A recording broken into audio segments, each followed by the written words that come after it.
My next guest is the author of From Charm to Harm, the guide to spotting, naming, and stopping emotional abuse in intimate relationships.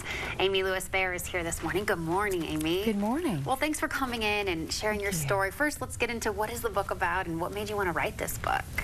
The reason I wrote the book is over the years I treated a lot of women who were in relationships, and they came in complaining of anxiety and depression, and they didn't really know what was happening in their relationship.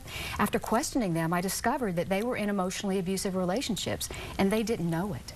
So I felt a responsibility to create a language to spell out what was going on in their relationships so they could more easily recognize it and protect themselves. Okay. So when someone does pick up a copy of the book, or if they're like, you know what, I might need to check out that book, what do they find from, like, what kind of information is in there? Well, first of all, it's a comprehensive guide. It has all about who abuses, who gets abused, why people abuse others. It has information on protection and treatment. And then the middle part of it, which is the main part, has about 80 tactics, specific tactics that emotional abusers use to manipulate and seize control and dominate the relationship. And did you find that sometimes almost the emotional abuse would seem worse than physical abuse that these women were going through, and they maybe thought they weren't even being abused because it was emotional or verbal? That's what it's all about. You hit the target. Emotional abuse is can be very subtle because it's psychological manipulation.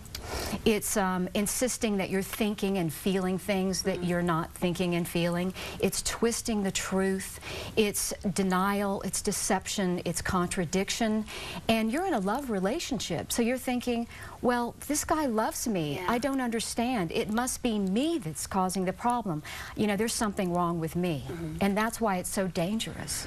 Are there signs to look for if you think maybe you're in an abusive relationship?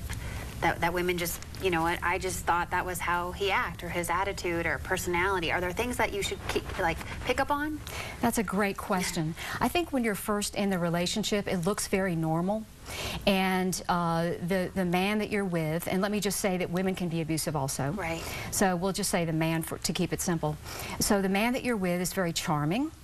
He's personable. He makes you feel special.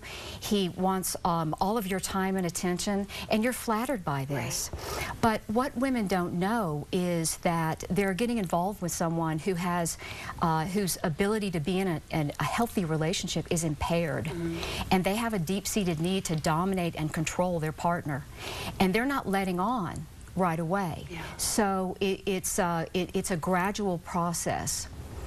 Is there a common trait among your patients that you would see in these abusive relationships that women had?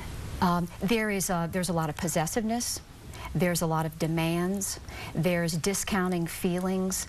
There's not taking responsibility for anything. It's always the woman's fault. There's a lot of creating confusion, like, oh, well, I didn't say that, you know, denying. Yeah. And the woman who's in the relationship can almost feel like she's starting to go crazy. Okay. She's starting to doubt herself. There's a lot of self-doubt. There's a lot of confusion.